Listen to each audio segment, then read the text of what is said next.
สิ้นสุดการรอคอยรีโวสมาร์ทแคปตัวสูงเกี่ยวกับปุ๊กโฟวินสายเริ่มศูนย์ลาวปี2003ดูกันออปชั่นเต็มมีกล่องมีจอครบเนาะในทั้งสองเพลง JN ราคาโดนเล่าขับเรียงผู้รีวิวโจนัสตะสอน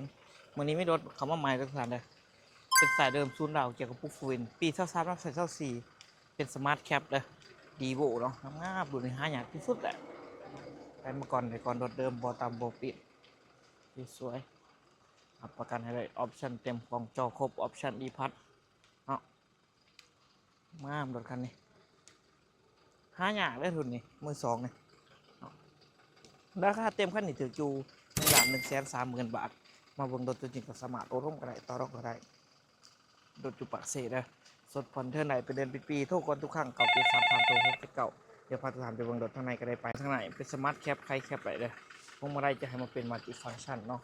เกี่ยวกับปุ๊ก6 สปีดที่โคโมโทโหมดครบเนาะสวยเนาะกล่องจอครบไปเราเพดานงามทางหลังกล่องควงสะดวกสบายของทอยเซ็นเซอร์ทอยให้พร้อมด้วยเจ้าเป็นในน้อยเนาะ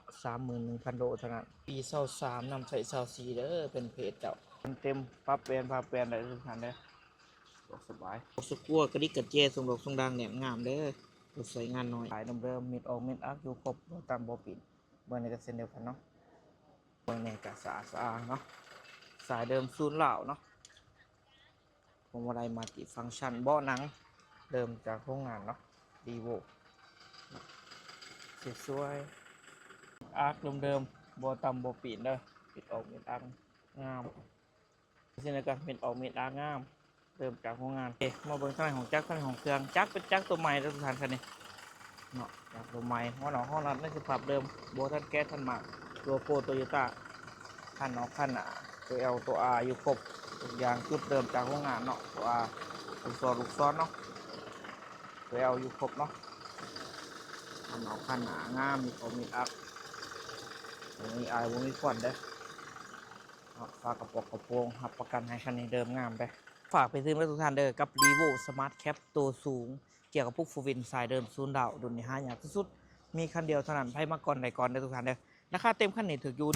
1,130,000 บาทมาเบิ่งรถตัวจริงกับสมาร์ทโอร่มกันไรต่อร่องกันไรช่วงนี้มีจัดโปรพิเศษต้นปี2006เนาะของแก่ของแถมรายอย่างแถมตู้เย็นประกันภัยค่าทางเทคนิคเงินเติมลูกน้ำมันแถมเบียร์ผ่าคุ้มรถกระดิกกระแจทุกอย่างแถมให้ครบเบิดเนาะ